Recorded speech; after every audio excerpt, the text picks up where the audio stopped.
Hello friends, সবাই কেমন আছো? আশা করছি সবাই খুব ভালো আছো আর আমিও খুব ভালো আছি। তো এখন বাজে প্রায় 4:30 মতো। তো আমি আর মা পুরো রেডি হয়ে নিয়েছি আর বেরিয়ে পড়েছি। অ্যাকচুয়ালি আমরা কিছু শপিং করবো বলেই এসেছি, কিন্তু ফার্স্ট মন চাইলে একটু নদীর ধারেই আসি। তো দুজনে একটু নদীর ধারে আসলাম, এই যে কিছুক্ষণ বসলাম। আর তো তারপর ওখান থেকে আবার চলে এসেছি। আসার পরে একটু বাজার কলকাতায় গেলাম, কারণ আমার দিদির মেয়ে মানে গুড্ডি, ওর সামনেই বার্থডে আছে। তো ওর বার্থডেতে আমরা যাব। তো ওর একটা খুব ঘেরালা সুন্দর ড্রেস চাই, লং, ঠিক আছে? ওর ডিম্যান্ড, এটাই ওর ডিম্যান্ড, আমার একদম পা পর্যন্ত জামা চাই।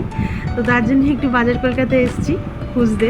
তো এখানে ঠিক মনের মতন জামা পাইনি, আর তার জন্য আবার চলে গেছিলাম মনোরমাতে। তো ওখানেই বেশ বাচ্চাদের কালেকশন অনেক সুন্দর, তো ভালো একটা পেয়েও গেছি। তো আজকে কি শপিং করলাম সবটা একটা অন্য ব্লগে শেয়ার করব। তো তার জন্য সবাই পরপর দেখতে থাকো ভিডিওগুলো। তো তারপর বাড়ি ফেরার পথে একটু মেলাতে গেলাম আমি আর মা, তারপর ভগবানকে একটু দর্শন করলাম। আর এখানে খুব সুন্দর হরিনাম হচ্ছিল, তো আমি আর মা কিছুক্ষণ একটু হরিনাম দেখে তারপর বাড়ি চলে এলাম। তো আমার এই ছোট ব্লগটা সবার কেমন লেগেছে অবশ্যই জানাবে। সবাই খুব ভালো থেকো, সুস্থ থেকো, বাই।